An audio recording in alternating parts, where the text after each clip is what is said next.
ព្រមដល់ស្លាប់តើមែនទេទើបមានមេ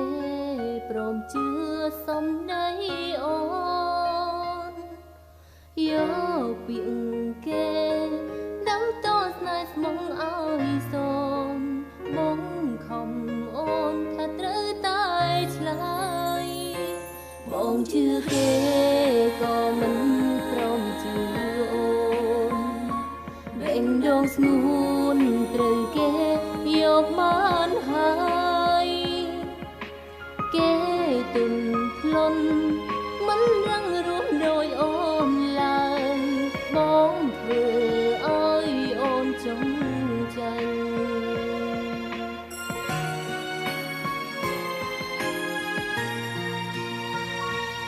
ឬអូនខំព្រោះតែស្មងត្រង់ឬអូនល្ងងព្រោះមិនចេញក្បត់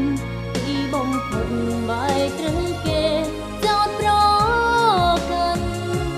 បងក៏ដឹងអូនមនុស្សយ៉ាងមិញឬធ្វើភ្លេងព្រោះលែងសំខាន់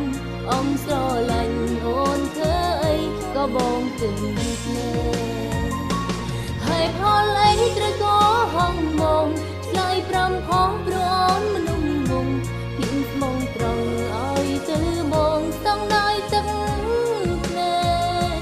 ថ្ងៃច្រើនឆ្នាំគ្មានអីទៀនឡើយតែនឹងក្រោយទៅមកទៀនត្រែងមនុស្សស្មងត្រង់រងទឹកភ្នែកមានអ្នក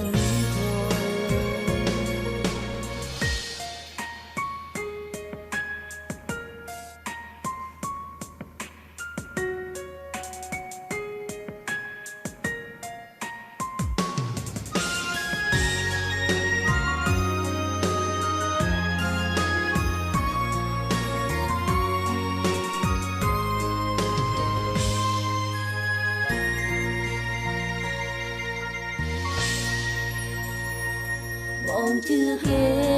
ក៏មិនព្រមជឿអូនបែងដងស្ងួនត្រូវគេយកបានហើយគេទុនភ្លន់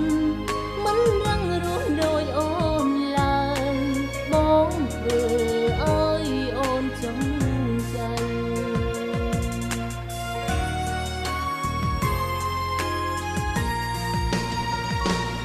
ឬអូនខំព្រោះតែស្មងត្រង់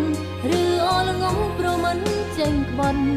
ពីបំផុតបែកត្រូវគេចោតប្រកាន់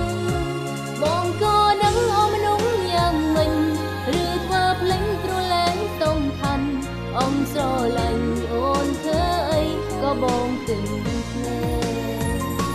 ហើយផលអីត្រូវក៏ហងមកឆ្លើយប្រាំផងព្រោះអូនមនុស្សងងពីស្មងត្រង់ឲ្យទៅមកស្ទង់ដោយទឹកភ្នែកថ្ងៃច្រើនឆ្នាំគ្មានអីទៀនឡើយតែនឹងក្រោយចូលមកទៀនត្រែងមនុស្សស្មងត្រង់រងទឹកភ្នែកមានអ្នកធម៌ឬអូនខំព្រោះតែស្មងត្រ